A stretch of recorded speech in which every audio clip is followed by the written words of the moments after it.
Il-Prim Ministru Robert Abela nieda l-konsultazzjoni pubblika fuq xahar brabta ma' riforma fl-appelli fil-qasam tal-ippjanar. F'konferenza l-aħbarijiet flimkien mal-Ministru responsabbli Jonathan Attard, Dr. Abela qal li din ir-riforma urġenti li ssir la darba kulħadd kellu is-seta li jagħmel appell iżda kien hemm nuqqasijiet li waslu għal inċertezza u inġustizzji. Tenna li wara xhur ta' konsultazzjoni, il-Gvern qed ressaq riforma ibbilanċjata waqt li tagħmel ġustizzja. Illum nistgħu nresqu qudiemkom riforma illi nemmnu li hija waħda bbilanċjata illi ser iġġib ġustizzja mal-plejers kollha ġewwa proċess tal-ippjanar fuq kollox illi tagħti ċertezza legali.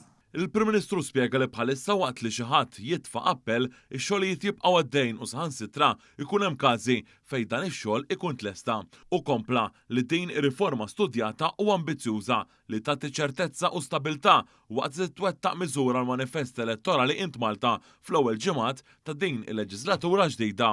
U għalhekk illi dan huwa gvern illi r-riformi jibsin iżda li huma meħtieġa s-soċjetà tagħna ma jaħrabx minnhom. Anzi, konna aħna katalisti ta' din ir-riforma daħħalniha saħansitra fil-manifest elettorali wedna wiegħed li se tkun waħda mill-ewwel riformi illi wettqu illum qegħdin hawnhekk ħalli dak illi wedna nimplementawh il-kelma li tajna lill-poplu inwettquha din hija waħda minn dawk ir-riformi illi verament juru fejn iħabbat il-polz ta' dan il-gvern.